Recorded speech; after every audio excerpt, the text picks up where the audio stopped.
Hello, it's me, your girl, Lindsay19, doing episode 10. It's been going on for like 3 years now. We've got 10 episodes. Episode 10 of TGBDSM pod. What's this thing called again? I don't even know anymore. I'm just kidding. Hello. Welcome. What? Sorry, I'm manic today. I'm dropping today. I'm in my most volatile drop period. Which is usually between 7 and 10, I have learned, after I play. It's usually exactly about 1 week later is when, like, the other person is out doing their own thing with other people, because it's usually, like, a weekend scene that I do, and then, like, next weekend they're out doing things, and I'm typically not. And so then I'll have to, like, watch them, like, not being able to give me any aftercare attention, and then playing with, like, whatever, doing whatever, and then it's not even always that. It's not even like, oh, they're playing with other people. It's usually they just don't talk to me. You know, I have gotten very accustomed, and used to the aftercare trends of pick-up play, where, I get, like, maybe a couple of check-ins if I ask for them and negotiate them, but even sometimes I do and they don't happen. It's a long story. We're not here to talk about that until later. What we're here to talk about is, I made that last episode back in, like, February, literally, like, a week and a half before that whole relationship fell apart, like, devastatingly. But, it was one of these things. I was very blinded, to some of the massive red flags I had, in that little sub-dom thing that was very brief. Indications that he thought, my member down there would make him gay suddenly. Like, he'd touch any other part of me, but suddenly, and I was never calling for attention really on that anyway. Like, I have, like, trauma associated with it and stuff, and, like, and, like, there was these, like, comments he would make that, and one of the last things he told me on one of the last phone calls, before, like, we had a big poly faux pas is really what ended it, but, he, told me, like, don't read into it too much, but, like, I'm straight. And, like, I remember even then, when I was still embedded in the relationship, I took that as he said it. I wouldn't even let it into my brain. I heard the words come out over the phone and into my ear, and I took them and like, just threw them, like that Ava, or Angel Unit 3 from Evangelion. Is it 3 that, like, puts its arm out and, like, stops the missile? Like, I heard that coming, and I was just like, nope, not coming into my brain. But then after, weeks, it wasn't that long after the breakup when I was just like, God, that was horrible. And, like, I had realized, we'd been together for like 3 or 4 months. I was like, I had not been posting dick pics or anything. I had become, I think, more ashamed of my body. And, I even made a comment to him, and I've been clear before. I was like, I have issues down there. But we can't both have issues down there, it's like, I was like, we can't both be like, well, I don't know. Like, no, like, one of us has to be pretty cool about it if I'm going to be the one who's like, I don't know, like, I don't know. So I guess I didn't realize, like, the toll that took on me, letting myself kind of, be put in that, like, terrible place. It was honestly a very, very terrible place. I was willing to let myself be because I was so desperate, obviously, as we all know. He put that hard point in my ceiling. It became to me a metaphor of a way to elevate myself, out of this circumstance in a lot of ways, because, like, it wasn't just that relationship. That was the culmination, of a lot of just me going in the bad direction and that's where it kind of landed me. His rope is really bad. And, like, and he gave me good, like, emotional care and everything. I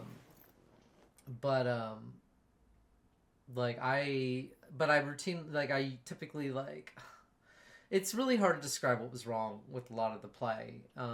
But I think one thing I learned is that, me, whether I'm tying or getting tied, it kind of amps me up and gets me going. And I can go for a while, on either side. And there's some people that really takes it out of them, and he was the kind of guy that tying me up for a couple hours really took it out of him. Like, that's it for the day.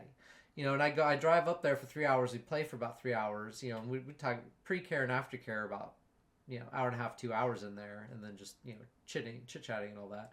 So, I mean, it would round out the day pretty good, or, like, the work day, because that's when we would play, was, like, during the work day, but, once he was done, he was done, and like, it didn't matter if we had like all evening left, 6, 7 hours. Like there was guaranteed he was not interested in doing any more bondage.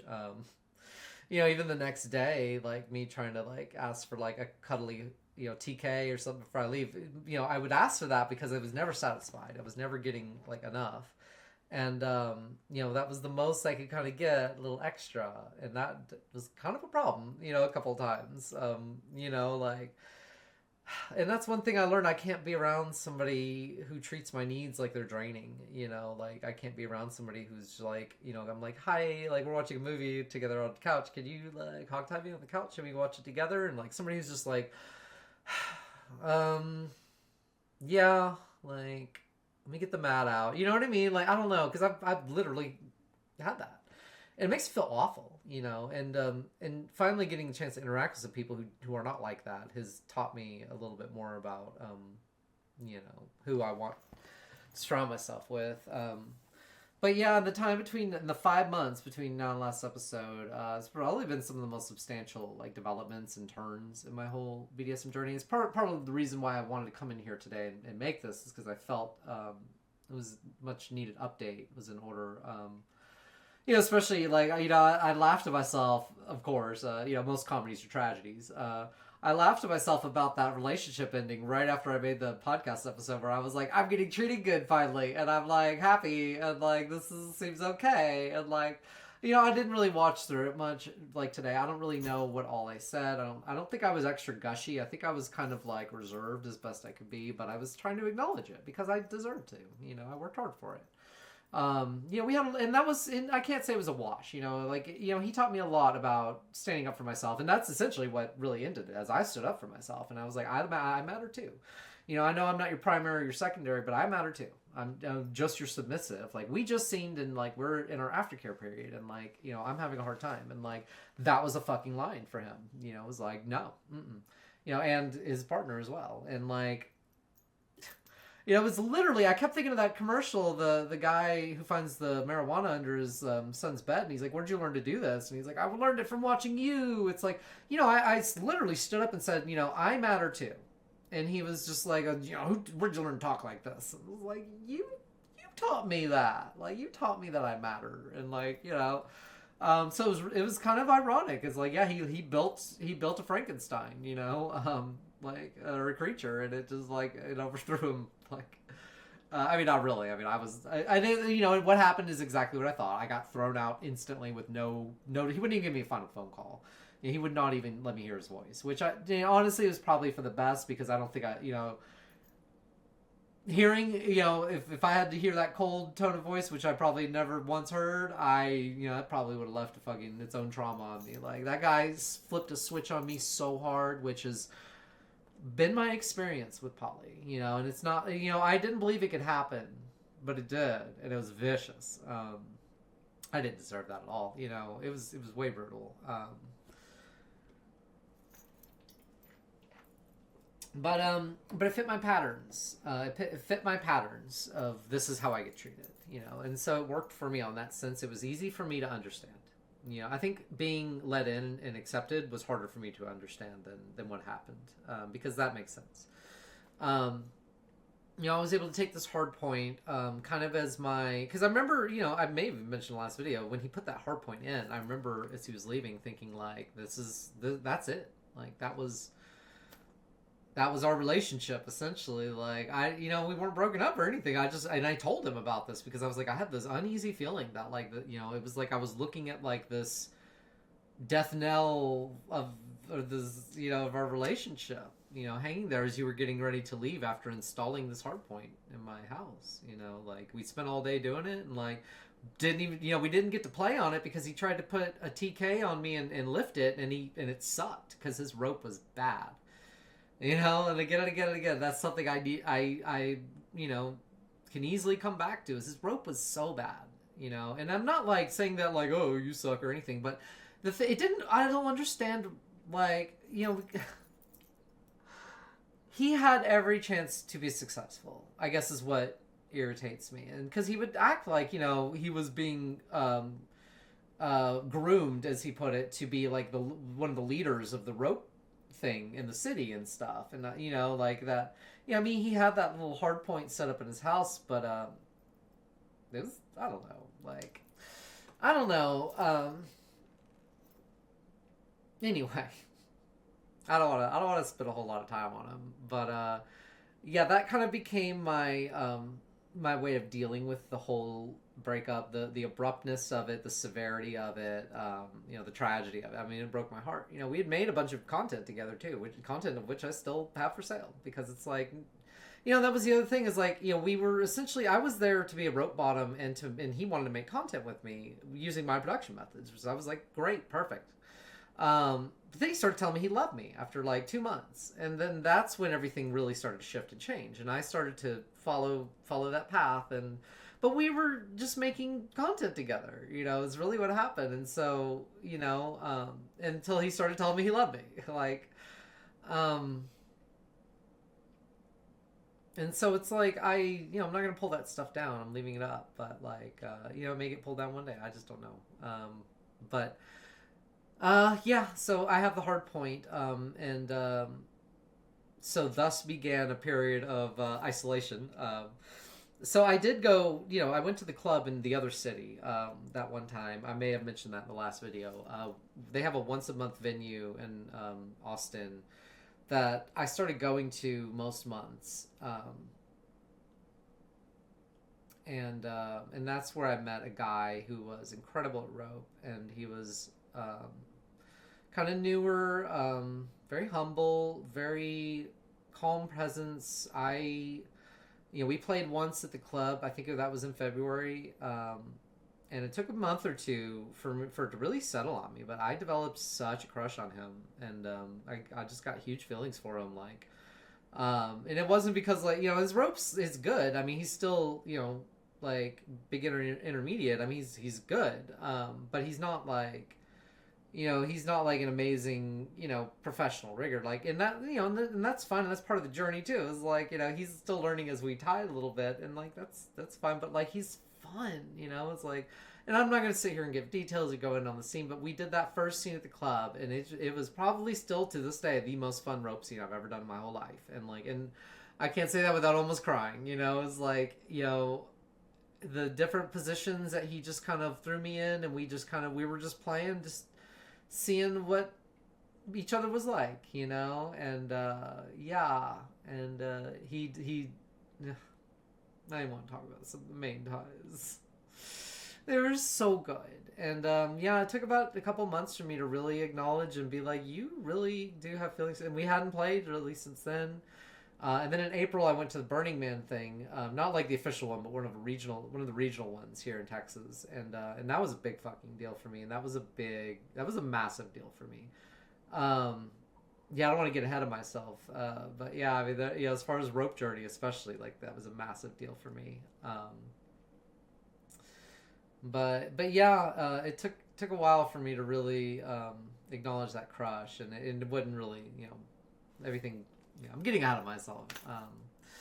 But yeah, we had played together that one time, and then there was another guy I had met up there who had hosted me, I think that next month in March, and I tied with him some, and complicated relationship there. One of them gave me emotional hurts, one of them gave me physical hurts, put it like that. You know, but so that's kind of where I stood. I was on this breakup, fresh from this breakup. I had this new guy that was an intrigue to me, but again, I wasn't, you know, it took a while before I acknowledged that feelings for him. It was after the burn, so it was like, you know, early May when I was like, I wanted to, like, try to get closer to this guy or pursue him a little bit or make it clear to him. You know, be very direct if I need to, because I was, like, really kind of festering about, like, I really want this guy's attention, you know. And it's like, again, it wasn't just about the rope. Like, there's this, like, so many, you know, I'm fucking ADHD as shit, like, a little frantic. Like, there's some people that are just very calming to me, and they just have calming voice, calming demeanor, calming way of treating me, and it helps calm me down. And he's one of those people, I guess, you know. And so, and yeah, I'm still struggling with attraction and who I'm attracted to and why and things like that. And it seemed to be pretty clear here. So yeah, but hold on one second.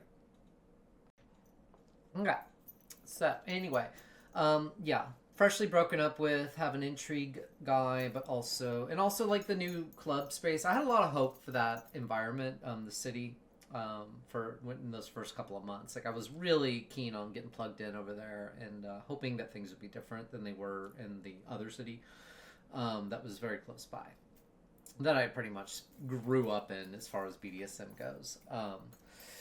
So I had like a lot of hope, new environment, and that was actually my burner name when I went out to that burn, was Hope. Yeah, and I dressed as like a cow the whole time, so I was Hope the rope cow. It actually stuck. It was great.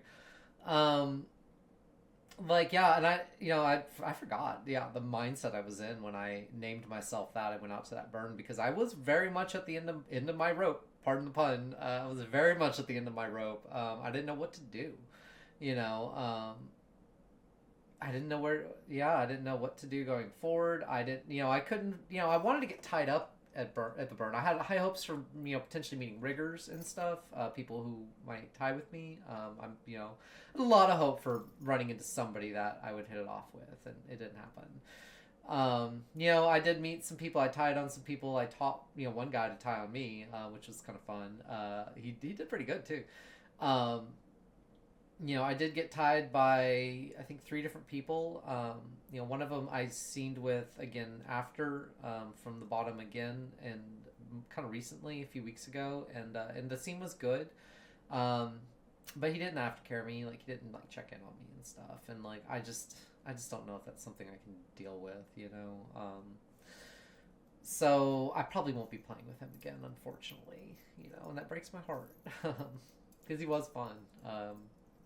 He's nice, but when the scene's over, he's kind of just moved on. So all right, I wish I could do the same.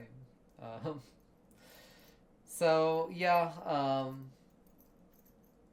but yeah, so the burn didn't really work out as far as like that one. I mean, there was a lot of other amazing things. So the major lesson that taught me, um, was my engaging with my rope top side, because like and the thing about these Burning Man things, like if you're like I got this bracelet at one, somebody just making bracelets and giving them out, but like if you have something you want to gift to the community, like a skill or talent, like you're encouraged to do that. And so I wanted to tie people up, like I wanted to have like a rope booth, like a tie-up booth or something, just like give people who want to experience rope an opportunity to, without having to jump through all the fucking hoops that I have to goddamn jump through.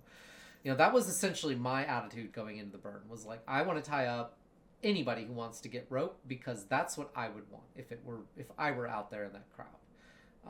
But I already know it's not going to be like that. I already knew that if I saw people tying, it was going to be spectator style. It was going to be exclusionary groups, things like that. I mean, generally that's just how it is. And you see somebody out there suspending somebody else, not like you could be like, oh, can I go next? Like, I mean, sometimes, but typically that's just not my lived experience.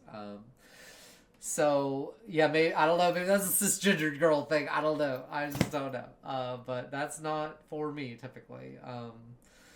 So I don't know. I don't know. Obviously, I'm still like upset about my rope journey. It's never been fucking easy for me to get rope, and I wanted to make it as easy as I could for somebody else to get rope. That was my mission going to that burn. My camp had a party on Saturday night called the Black Party, and that morning I'm sitting there with the camp lead Derek, who's like my burner dad, I guess you could say. Like he had me set my little tent up across from him and his girlfriend or his wife's, and then it was like make sure I'm close to them in case I need anything. Like we'll share overhang, tarp, and all this stuff. Like. He takes good care of me. But like we're sitting there that morning, and I'm like drinking my coffee, and he's like, because we were gonna have a wheel that you would spin, and it would have like kinky stuff on it, like you get like spanked with a skateboard, or you get like do an electroplay demo with the girl Danny who had electroplay stuff, and like, and then there was you get tied up by the rope cow, and he had that on there, and then he had another one that said skip the line for rope, and he showed me that, and he's like, you think that's okay? And he was like hungover as fuck. It's like eyes slitted, like like you think that's good, and I was like, skip the line for rope. Think there's gonna be a line for this thing? Like he just like ignored me and just like kept going with this thing. And sure enough, I tied for 7 hours straight that night, from 10 o'clock at night till 5 in the morning.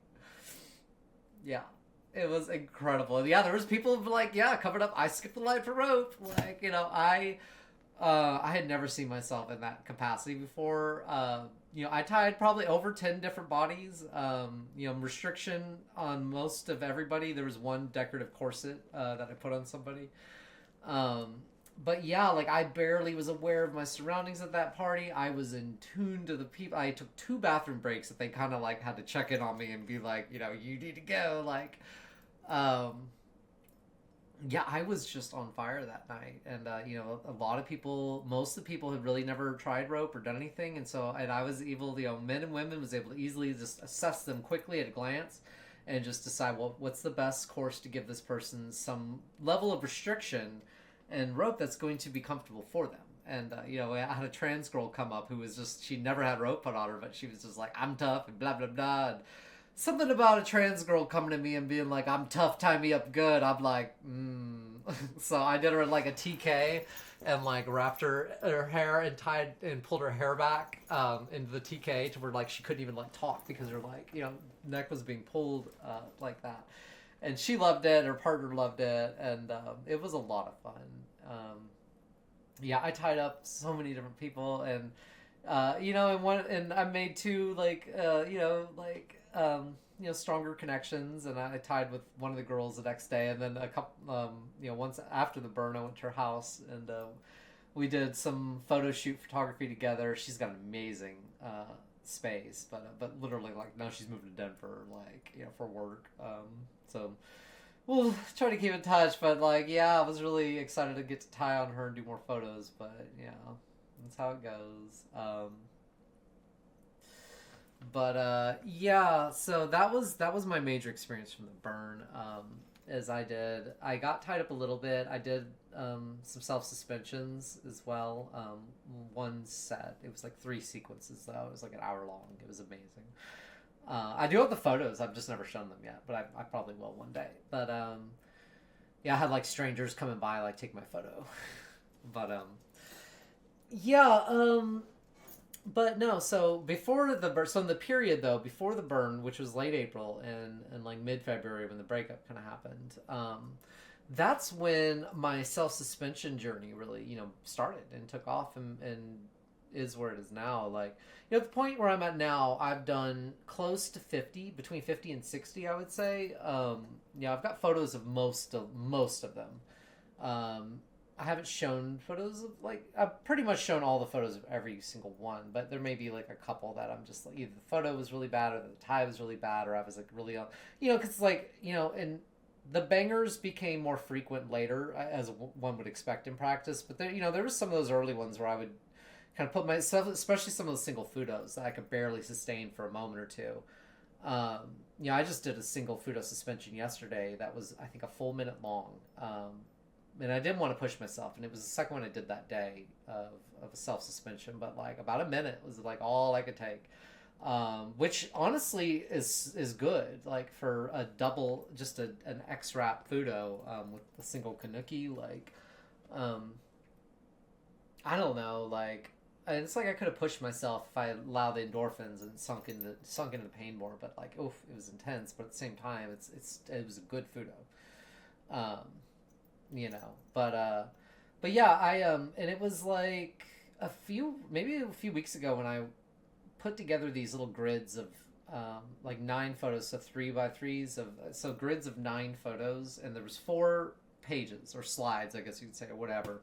And each one has 9 photos of it on like different suspensions or whatever. I think I might have fucked up on one, and like have a black and white variant of another one. I don't know. I think they might be different. I'm not sure. But having that in front of me, and suddenly seeing at least 36 right there in front of me, 36 self suspensions that I not only bottomed for but performed. It really kind of made me realize how much experience I had gained. Because I kind of tend to judge the self-suspension stuff like flight time, literally like pilots, by hours up in the air, or in this case by minutes. I judge my experience as a bottom by minutes up, and Well, I mean, as a suspension bottom, I mean, obviously I'm spending a lot of time in rope and tying. So, I mean, we're talking about suspension here, but we're not even talking about the aspects of tying and being in rope. As far as like, that, because that's all come along with all the, everything is a big basket rolling on train tracks. So you keeping up with the metaphors here. We're a big pumpkin on the train tracks, and we got to get home before midnight. Or is it the other way? I don't remember. What? But, yeah, I got pretty good. And it kind of happened slowly but quickly at the same time. 'Cause it's only been a few months, but at the same time, I've done a lot. And they've gotten more complex. They've gotten more solid. They've gotten more structured. Like the tying structures themselves have gotten better. My muscle memory has gotten better. The comfortability, like everything's gotten better, and so much so that I'll take these breaks too. I'll do a bunch of self suspensions, like one time I did like 5 in 1 week, or it was more than that actually. I think it was like 10. It was like 10 in 7 days. I think it was a little bit of a Nutter Butters tie, or maybe that was a self tie thing. I can't remember. There was a big self tying project in there where I was doing these like big freestyle compressive cinching chest harnesses too, and that was a big hot. That was right after the burn too. I came out of the burn and was like really doing a lot of those. But my rope handling skills have gotten really good, and I've started really, I record all my self suspensions now, and I put them up, on YouTube and stuff. And I do watch them because I think it's important to watch just how I'm moving and what my hands are doing and how the ropes are moving on me too, because a lot of that stuff I can't pay attention to in the moment. But it's been really neat to kind of see myself come into this space. I'm not gonna say like quite by accident. I mean, I intended to come here. When I wanted the hard point for a reason. And it's like, but now that I'm here and I'm not really doing this stuff, and I'm finding it easier and easier as I go. And again, after I take these breaks, I'll come back like invigorated, and like it's like everything is, my hands are recovered and working better and faster and more accurate, and my muscles are able to endure longer things. Like I don't know, it's just you kind of expect to take a big break from something, like a 2-week break from something, and come back a little rusty, but in some cases it seems like in most cases I'll come back like sharper for it. And so I'm like 5 suspensions, 5 or 6 deep into my this will be my 5th period. I guess you could judge them in a period would be like 9 suspensions. So I've done 4 periods, and then this is my, then I took a break, and this is my 5th one. And so a few more, I'll have another slide to make of my self-suspensions for the 5th period, and then there will be the 6th period. I think that's a pretty good way for me to separate them out and process them as whole units like that, because that way I can have the 9 things in front of me. And it's really interesting to look at the trends as well of what I'm doing, how often I'm doing similar things. I think period 2 had a bunch of single fudo lifts, and then period 3 and 4 really didn't have any. I think I have 1, and so now this one's got 1, which is good. But I mean, you see all the different things, all the similarities, the things that I do and then move away from. It's just interesting, and it's helping me process, which is another thing. So that guy who I played with, who I did enjoy, but he didn't really aftercare me, he was good about pointing out that my need to process is like I'm an external processor, and like I need to talk to people kind of. And him putting that in my head really did help, even though he really wasn't there to help me externally process or anything. I mean, because I think at the end of our conversation, that was the only conversation we really had, I think, post-play, is he told me good luck. And it was just like good luck dropping girl, you're on your own, is kind of how I took it, But like, to his credit, I mean, I guess he was being clear about his capabilities and emotional space and his emotional bandwidth and his boundaries. Was just like, yeah, I'm not somebody who can help you with this. But yeah.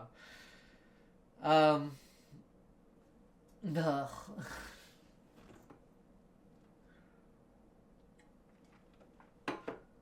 I got derailed. I derailed myself now.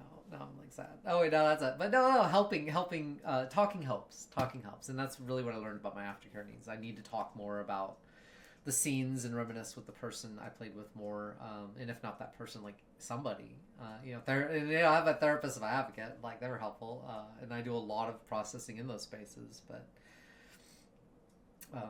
yeah, I don't really have like friends to like talk about this stuff with, and it's very difficult. And like some of the ones I do, like I'll try to, and like they won't really have anything to say, and there won't be any like back and forth. Like they'll just be like, "That's great," and I'm just like, "Oh, okay." Or like, "Oh, that sucks," or I don't know. It's just, I just need to talk about my play sometimes, just so I can move forward. It's like, the other people, it's, that's where my drops usually get bad, is where I feel like I've been left behind and I can't process my way forward, and the other person already has, and I'm like, oh god, like, so, sorry. Anyway, whatever. I got good at the thing. I got good at the self-suspension. I still know what I'm doing, though. I don't know what I'm doing. And I tried to... I have that rope class thing. I have the self-tying, like, Discord class that I teach now. And one of the guys, like, the mod from the Shibari subreddit, and I was like... I had him in one of my things one day, and, like, after class, we were kind of bullshitting, like we do sometimes, and I was like, when I post my self-suspensions, like, this is a cry for help. Like, I need the rope police to come. Like, can you tell me? Like, should I be doing this? Nobody ever taught me how to do an upline. I don't know how to do an upline, and I'm afraid to go learn. I'm afraid to go learn because I don't want to know how wrong I'm being. That's not true. I'm afraid to go to these videos just because I've always been afraid to go to the videos. That has just been my rope journey, as I can't learn from the videos. I have to organically do this stuff until I figure out how it's organically done, or I fail, and then I'm like, well, that didn't work out, and I do something else. That's typically what happens. But the way I do my uplines, like they work. They're quick release. That's fine. But I don't know why. That's the thing. I'm afraid of somebody coming in and just like, really like bust me. And maybe that's what I want. I don't know. Maybe I want somebody to tell me to stop. I don't know. Not really. Like, I don't know. But like, I'm not trying to suspend other people. I'm not confident enough to do that. I don't even really tie other people. It's like, I don't. I've got somebody I refer to as my rope bottom, and they, think of me as a rope top. I'm the only person they're comfortable enough to be tied by. But we only tied twice, so we don't see each other that often. And, but I mean, they're like the only person. There's one other who has an interest that I've tied before once, and she says she's going to come down and see me in a couple weeks, which will, I'd love to. And I told her, I'll host her, give her a bunch of bondage. And I won't suspend her, but I'll work her up to suspension. I'll let her feel some pressure on a partial or something. But, yeah, I don't know. I still don't, like, have really anybody I tie on, or, like, I don't have, like, tying relationships with, like, anybody, really. But, I don't know. It's just, like, and then you got, like, the guy who left bruises on me a few weeks ago, doing a suspension on me at the club, and it's like, you got guys out there doing these really bad suspensions, and gravitating towards new people as well. Like, anybody who's, like, and especially, like, there was a girl who was looking to get tied, but she wanted to do suspension for her first time. She wanted to get tied for her first time and do suspension, and he was more willing to oblige. And I was just like, I don't understand that. Except for like this attitude that like suspension is like the kink of, or like the motorcycle of kink, and that like, a lot of people are just like, that's what they want to do, is they want to do rope suspension because it's cool. And it gives, I don't know, it's cool, and it gives them like a value. I don't know, but it irks me. It's something I've become a lot more critical of. Is like, there's, a guy who was going to do a suspension on me, but we didn't have a hard point available, and I told him, you just hog tie me on the floor, and like he was just like, well, I don't really do floor play. Like, I don't, he seemed like, but we did it, and he gave me an amazing hog tie, and he told me, I think that was the first. He told me it was the first floor play hog tie he'd ever done, and that's really upsetting to me. Like, you're average, and he's good at suspending. I'm not gonna act like he's not good at what he does. Like, he was very good. He gave me one of the most incredible hog tie. That was the other thing, and that's partly why it upset me. He gave, he worked it on my shoulder too to really arch my back, I think one of the only riggers that's really done that method of hogtie to me, and like it was incredible. He did such a good hogtie, and then for him to just kind of be like, "Well, this is weird for me. Like I don't know. Like I don't. This isn't. I don't know. I don't know why that bothers me. Um, I just don't know. But yeah. Anyway, so I'm not going to go into too many details on the falling. I like on the rope scene thing, but like I've kind of removed myself from the rope scene a little bit. Like, you know, my most two recent experiences at the club were, you know, getting my heart broken. Not heartbroken, really. I just got like. It's, you know, the rope crush guy. I ended up telling him about my feelings and some of the, you know, like I had feelings for him. But also there was other things that happened after we played that like were kind of hard for me. And like, you know, like him not showing any, like he showed one picture, but like we done all these photos and he said he was going to post some. And then like when he just didn't, like it hurt my feelings, you know, and like I told him and we talked about it a little bit and that was it. And I don't know, like there was a lot of things that you know, I tried to, you know, I got a lot of mixed signals from him. I tried to engage with him, you know, and I tried to be, the thing, I don't want to talk about the thing because obviously this is part of my problem is like, I don't deal well with ambiguity. And, I tried to, you know, I don't want to go into it, but anyway, I ended up getting very emotionally hurt from this one. And then another one with the bad suspension left these dark fucking bruises on my back shoulder, which I leave contusions on myself like all the time, like these. Like I've got these from the photo from yesterday, like that like you can't really see it, but it's there. It's just, you know, contusions, rope mark contusions. But this was a dark bruise, you know, colored bruise. I have pictures of it too, but I'm too ashamed, you know, because I tried to laugh it off as best I could and just kind of like, you know, and that all kind of, it took weeks and weeks for that to process because that was all about 3 weeks ago, and I had kind of something else going on that was a heavy distraction and a good one, and then later, you know, just a couple days ago, I think actually just yesterday, I woke up and I was forced to kind of like back to the space of like dealing with the fallout from the emotional hurt from the one on the one side and then the physical hurt from the other. But also, you know, that guy didn't even check on me. You know, he left those dark bruises on me, and I told him when I got home, you know, because it was a 3-hour drive that day, and you know, so I told him when I got home. But like he never even like checked on me once after that. Like, hi, like, are you okay? How's your body? Are those bruises healed up? Nothing. And I don't know why it took so long for that to fester and explode in me. Like, you know, I ended up deleting all our pictures yesterday off FET because I was just like, I was so ashamed, you know. I was like, like, you know, and so here I am. You know, rope has essentially become this thing where it's a pattern of abuse for me, where I'm like driving in the city to get emotionally and physically hurt by people who don't care about me, who don't want a connection with me. And that's what I've been doing for so long, you know, like a rope became this thing, you know, it's like, it was never about the rope either. Like I just wanted bondage from the beginning. I always wanted bondage, but there, you know, when I started going to the city, I had all the equipment to leather cuffs, chains, locks, carabiners, all that stuff. And I was like, nobody knew how to do bondage. Like, you know, it seemed like there were no bondage tops and, or none wanted to play with me anyway. And so getting into the rope spaces seemed to be the only place where they were doing any kind of restriction. Even those, well, there were a lot of decorative things. And like, and even that rigger who hurt me, you know, he was one of those people who you don't tie hands and stuff like that. And like, I guess if you're bad at rope, you shouldn't be tying hands anyway. But it's just a style culture difference, I think. You know, like they're because they're not there for the restriction. I think a lot of them, they're there for other reasons that I don't understand and can't vibe with. And it took me a long time, I think, for that to settle in with me. And it doesn't make me a bad person. It doesn't make me a snob or an elitist or anything. It's just, we're there for very different reasons, you know. And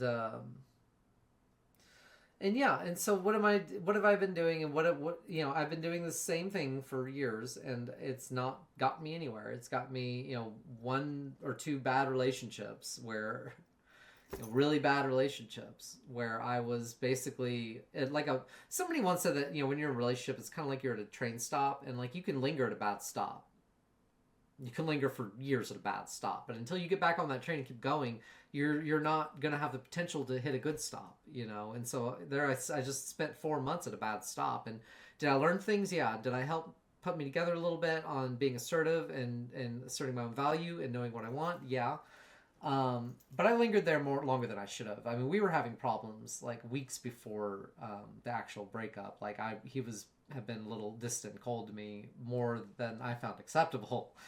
Like it's wasn't fair. Like we barely talked as it is, but like he very much. I mean, put minimizing my feelings to fit in somebody else's box is something I'm getting better at not doing anymore. But he was somebody I was kind of doing that for more than I was willing to admit. He was offering to give me more than he was capable of giving me. The dominant title, all that stuff, he wanted to give me because it's what I wanted, but he didn't know. He just wanted to be able to say yes, and he had a very tool-like understanding of things, of like what is this thing? It's a thing that does A, B, and C. Okay, well, I'm a thing. I can do A, B, and C. Okay, great. Well, then I'll be your dominant. You know what I mean? Like that was kind of, but I mean, with the hard point and like everything, like that was just kind of his understanding of things, I think. Or I don't know. He's the one who characterized himself as like, basically a living tool, like a people pleaser, like just somebody who wants to do what makes other people happy. And I would immediately stop and be like, what about you? And he's like, well, that's what gives me joy, is doing this, because he was always tired too, and I remember that being a stressor for me for pretty much the entire time we were together. It was like anytime I would show up to play, he would be exhausted, just sighs, and let me sit down and just oof, and I'd be like, are you okay? Like we can reschedule and this, and no, I'm here, I got you, and and I think that was part of his fetish, was being this worn out dude who had like a million projects that he was getting to, and yeah, it's just not for me.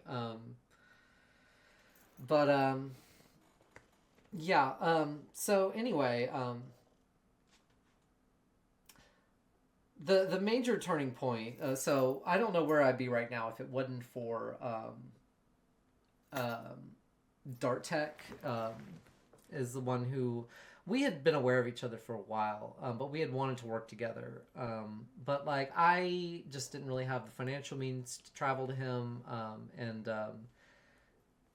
but also I wasn't willing to really put them aside or make them, because I had been in a place where I was like, I don't know what I want, what I'm doing. I don't know if bondage modeling is for me, because I'm going to do these intense things and this intense play and these intense shoots with somebody who's just kind of, it's going to be a cold affair probably, and I'm going to need to go away from it and put myself back together, and I was just like, I don't, I've done it before, and I don't think that's something I'm interested in doing right now, it's just, I just didn't, but I wanted to. Every time I see his stuff come up on my feed, I would just be like, oh my God, because he does the kind of bondage that I'm interested in, like the deep, heavy stuff and the isolation stuff, and like, he's got years and years of experience doing all these different things, and,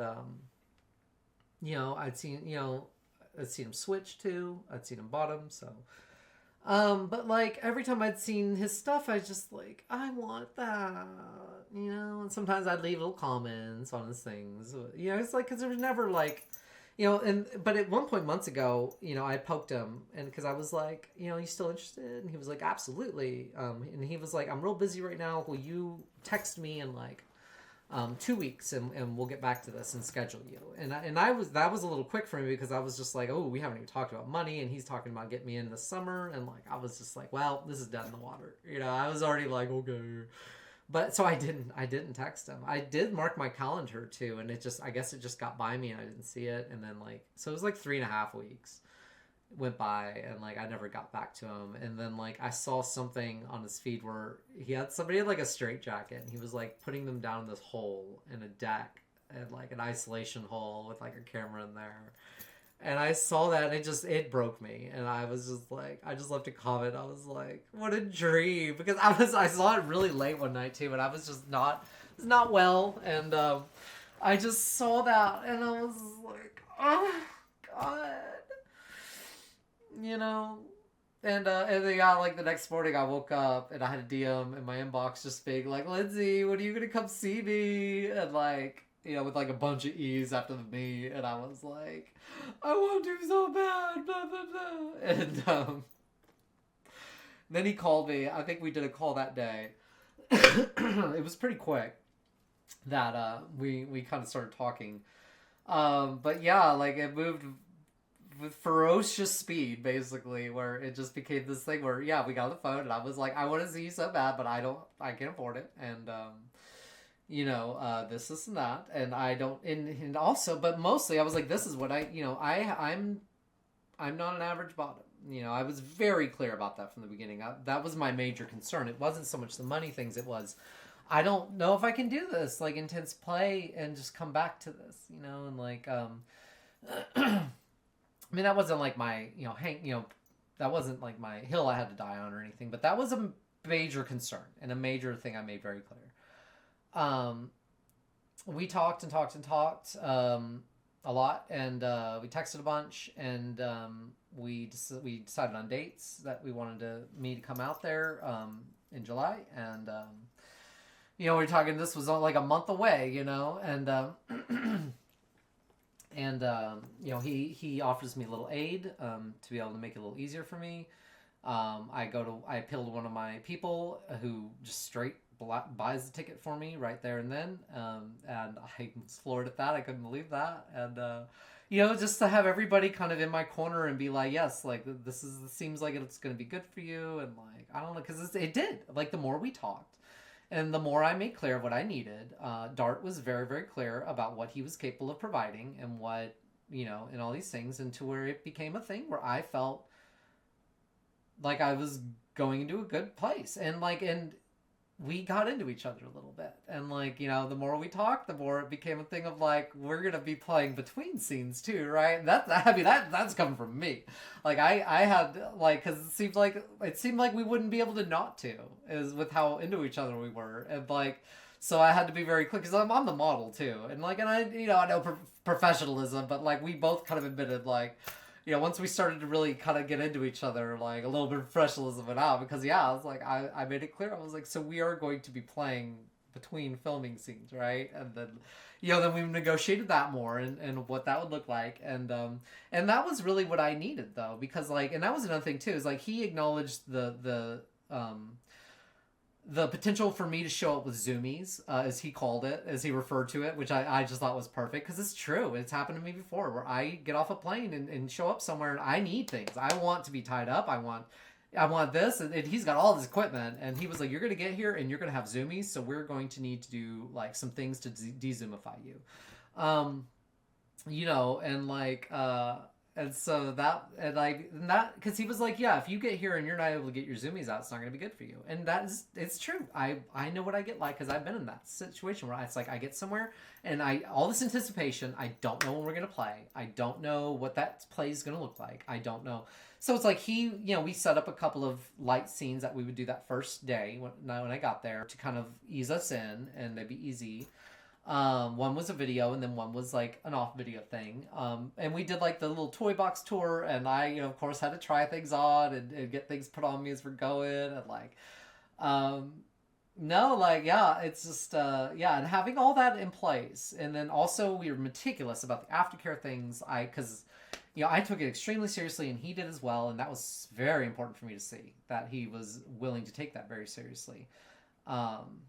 Incredibly important. And he did a severe amount of talking to me. He gave me a lot of attention, because I was very flighty about trying to talk myself out of things, I have intensely good pattern recognition, and I was afraid of finding patterns in him that I had found in other people who had abused me. And so I needed constant reassurances from him on certain things that he was willing to give me, and gave me the right ones. And he's good about talking, to me and putting things in perspective and having a back and forth and stuff. And he sees me very well, and he keys into certain things about my mind, the way I work, very well. And he made me feel incredibly safe and comfortable coming into his space. And that trip happened about 8 days, or it ended 8 days ago. That's what I'm dropping from. and it was incredible. It was like the best experience of my life. Or like with bondage and everything. Like like we played for 5 days. I was there for 5 days, and we played so much. And like we only got 5 videos. You know what I mean? Uh, yeah. Oh my god, but it was like incredible. Like we really hit it off too, and like there was and there's more there than just me being like a bottle and stuff like that, and yeah, it was like really, really important for me to experience all this in a safe way with a safe person that like knew what he was doing and had a lot of experience and was and again took the aftercare stuff very seriously. Like, yeah, I'm dropping, but like we have like a set plan of when we're going to be in contact today and what my expectations can be on that, because he's got like a model he's shooting with, and like like he's there if I need him, and like right now I could send him weepy video or voice notes, and he'll get to them eventually. Like, you know what I mean? Like, it's okay for me to do that stuff. It's okay for me to be sad with him. It's okay for me to have feelings with him. Like, he's very, very good about letting me be me. And and there was a turning point a few days ago where I realized, because I was like, I know he probably couldn't talk to me in the moment, but I told him, I texted him, I was like, yeah, I'm kind of spiraling like this morning, and I'm having a bad head day, and I just wanted you to know. Because it's like that's really fucking hard for me to say to somebody who's played with me or Top or just anybody, But I realized that when we talked later on the phone about it, I told him I think I had realized that you would probably be more upset with me if I was hiding a spiral from you, or if I was spiraling and just didn't tell you, than if I just told you I was having these feelings. And he was like, absolutely. And he, I had asked him at one point, I was like, what's your biggest concern about this whole experience with me? And he was like, he was like, you going home and having a spiral by yourself and me not knowing, and you having to go through that alone. And like, God, when he said that, I was just like, me too, so much, like, yeah,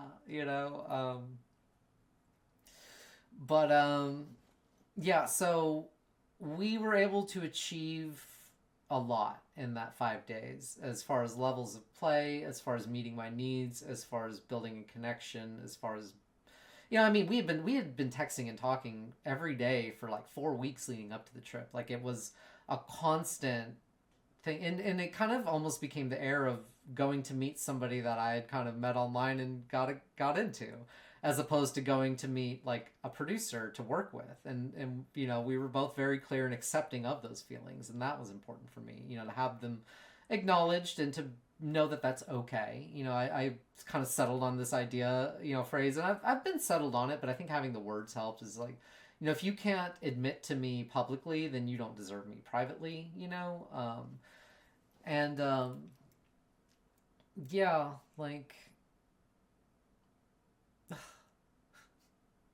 it's so good, everything just worked out so well. And he, and just expectations about, he made it clear to me I could come up there every other month, if I had the means, which, like, at this point, I'll take it. Yeah, it's a little infrequent, but like, with the level of play and and like, because he knows exactly how to talk to me and how to throw me around and how to like do all these things. Like, he sees me so hard. And like, we have this journal that I work on. It's called like the horny journal that he's got me. Like, we kind of developed it together, and it's just, I go in there when I'm having like my most ashamed thoughts, and I write those things down, and he'll go in there and make a response to it and kind of file that away in his head on something that I want or need or want to explore. We have things I want, things I'm like nervous about, things like I really want but I need to go slow on, and things I'm like scared of, and things are like hard nose, and so it's like, and this was the rockiest trip, was the first one. It's like, when I go back, we were already gonna have rapport, we were already gonna know what to expect a little bit, and like, oh my God, like, I can't wait. I can wait. It's like the time that it's going to be between now and then, I'll take it. If that's what it's going to take for something that good again, because I just waited 2.5 years for it. What's 2 months? And that's something that was a real big eye opener over this thing that I was dealing with yesterday. After getting back from this trip and dealing with the fallout from the rope stuff, was like, the rope thing has been this like unhealthy pursuit for me when it came to like getting tied by other people. Like I can do my own self suspensions and I can hog tie myself, hands and all. Uh, like I can do most of that myself, but I don't trust somebody else to do it anymore. Like, but the other kind of bondage, like I just want the restraint and the play. And I think that was a major realization is going to see him.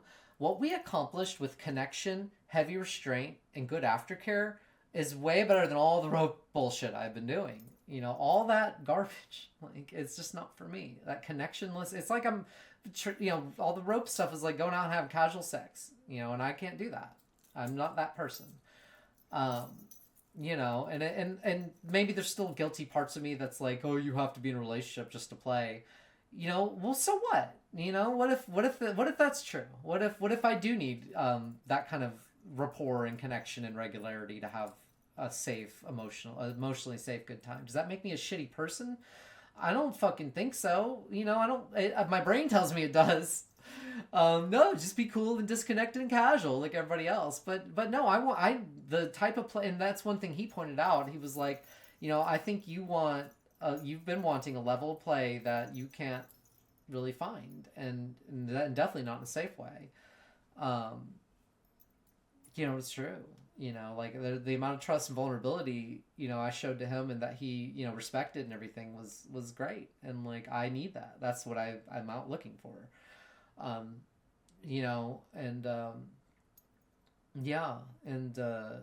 So that showed me a lot about what's important to me and what my priorities should be and where they should be.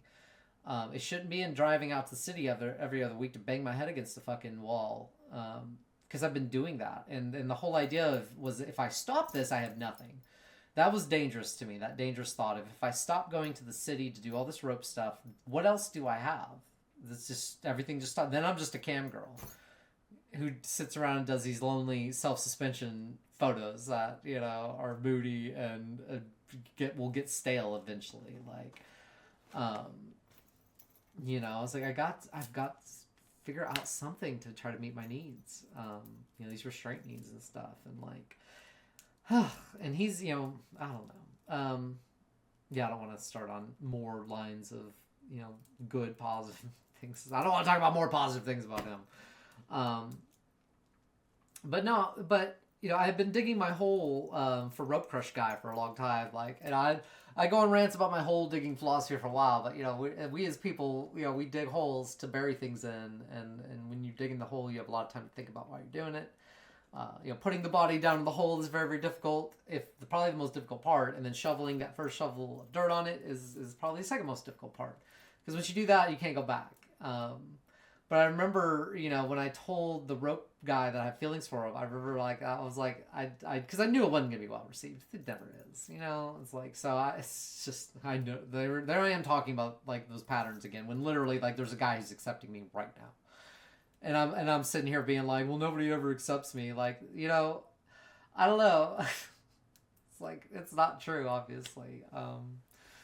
But I don't know, and maybe that was my red flag, was the fact that I was telling him my feelings at all, because if there had been mutual attraction, that wouldn't have been necessary. Just like in this case with Dart, it wasn't necessary because the mutual attraction was there. So it was like, very obvious thing for both of us. The fact that I was like, I need to tell him how I feel, to me was like, this is already doomed from the start.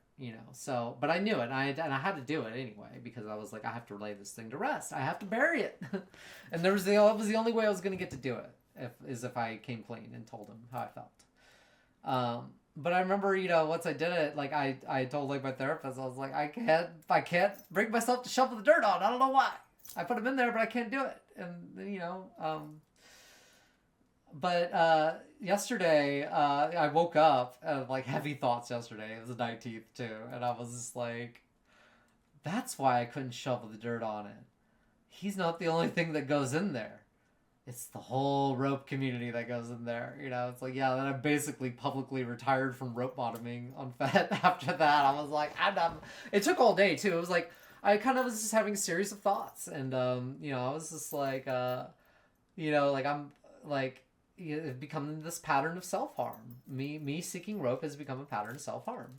And like my thing about tying on people is like, still probably not going to travel to tie people up. It's just, probably just too much for me.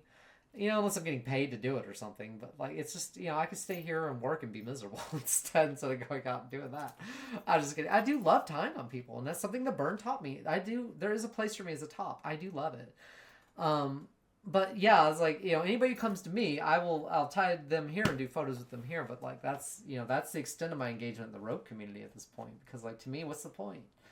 I don't see the point in traveling out and doing anything. I sit here and do my self-suspension stuff, which is my place. That is what I'm good at. That is my art. That is, I am a self-suspender. I'm one of the few, one of the... And I do think of it like that. I mean, maybe I'm a little elitist or whatever. That shit ain't easy. There's a reason not a lot of people do it, and there's a reason not a lot of people do it to the extent that I do it, because it's a deep-headed activity that a lot of people are like, that's a lot of fucking work, and a lot, like, for what reason? And then doing the photos on top of it, because it's like, either you can do the thing and you can't do the photos, or you can do the photos and you can't do the thing. So how do you do fucking both? Like. So yeah, I do have a little bit. And I think it's good to have pride in what I do as well. Like, I love to see people. I get more and more people come to me being like, "I'm so inspired by what you do, and your solo rope work is amazing, incredible, and I want to be that good one day." Like, I get more people saying that shit to me now than ever, and like, and that's incredible to me. And like, I want them to, and like, I love people getting into this shit because they're like, "Look what this girl can do. That is incredible. Like, how do you do your hands? It's like a magic trick." And like, and I've tapped into that whole idea that it is just kind of a magic trick. I get up in the air and go spinny, and the people go ooh and ah, and then I go ta-da, like, that's just it. Like, I mean, circus shit. My mod will tell you. My mod made a great gif. You go to my room, and my mod will show you my circus shit gif. It's got like head-banging clowns and stuff. It's great. It's got the little frog on the unicycle gif. It's good stuff. But yeah, I'm very proud of my circus shit, and I can just sit here and do my circus shit because I'm getting suspension, I'm getting bondage, I'm getting rope. I've got a rope top, and I've got a really needy rope bottom who pretty much always wants a rope, but not always, because I'll wear her out sometimes. It is true. Yes, as a bottom, I more wear out my top because my hands need a break, and like, oh, I need a mental break, and it's just like, oh, you want to tie again? Oh, but, yeah, I'm needy. But there's times where as a bottom, I'm like, no, I'm good.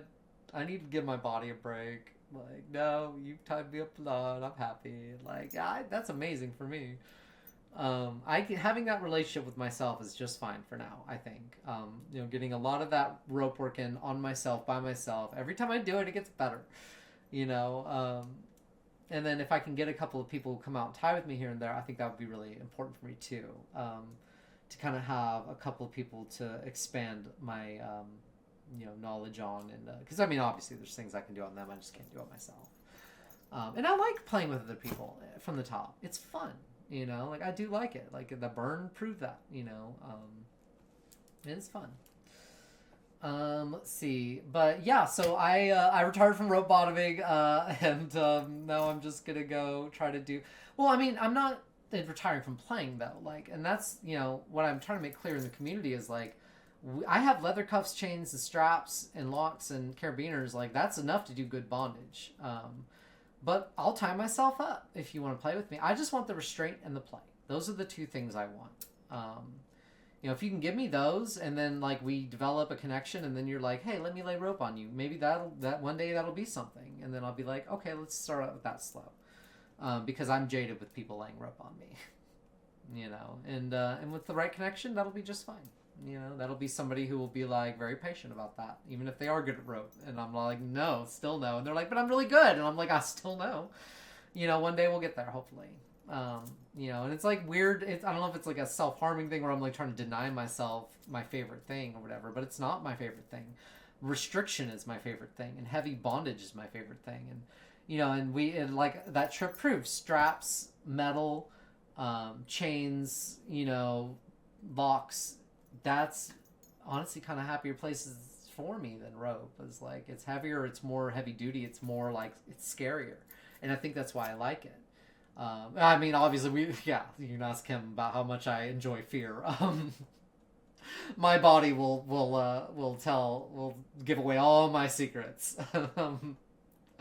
Yeah, but yeah, like that's something about me, is like the fear and stuff is something that really excites me. And I think, stuff like that resonates with me more, the click of the lock and things like that. And the yeah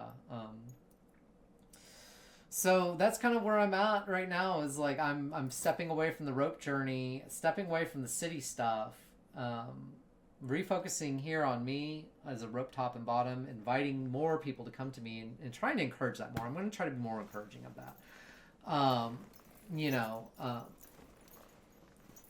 and trying to go back to see him every 2 months if I can, because that's going to be, I think, the healthiest thing for me. And even with the photos, we took so many photos of all the different ties we did and stuff. And I still haven't gone through all of them. It's like, but I'm not even treating them like a photo set. These are just pictures now that he and I have that I can just go into occasionally and be like, I'm going to pull out. And it's fun because, like, he's been great about meeting me on, like, the picture posting things, because, like, he doesn't really post pictures to Fett, and, like, he's been willing to be like, well, for you, like, because I know it's important to you, like, yeah, like, if you give me the photo to post, I'll post it. And so, he knows how, he doesn't edit photos, but he knows how I like to.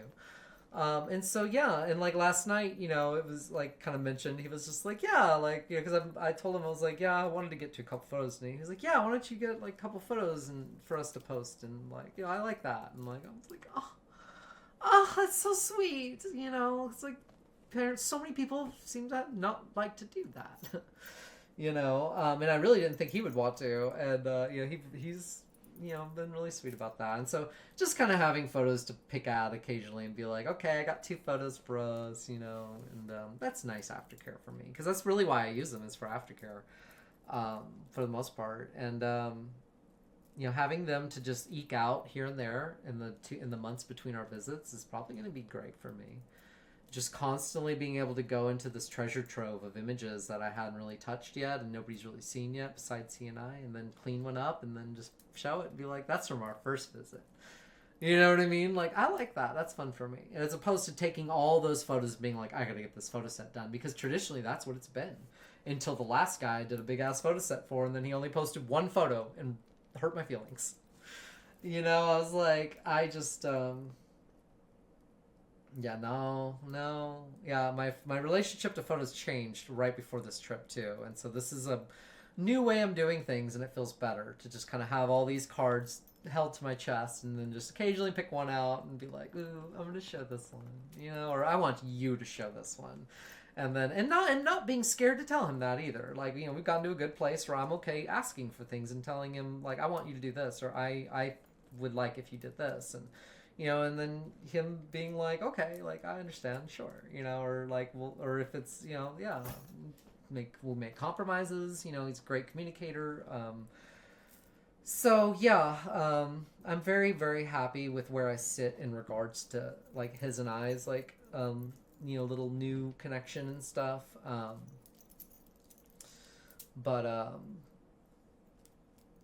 Yeah, I have other, like, cute things I want to gush and say about him, but I'm not going to, because I know me, in 6 months I'll be sitting here doing episode 11 crying about, oh my god, blah blah blah. No, it's not true. I'm not. He has broken so many of my patterns, and that's part of the reason I needed so many reassurance from him, because he's so anomalous to me. He does things that don't fit with how other people have treated me, and I have trouble dealing with that. I'm like, why are you treating me so good, or why are you doing, like, give me all the space? Why are you, yeah, like, it, like, at one point he was just like, I can't remember what he said. He was like, you just need to admit, like, you're prey. Like, you're just a really successful prey animal, and you're really good at protecting yourself by sensing danger and fleeing. And I was like, damn, you kind of got me there, because yeah, it's like my brain is very good at pattern recognition. It's constantly looking for things that are similar to other things, especially things that are dangerous to me.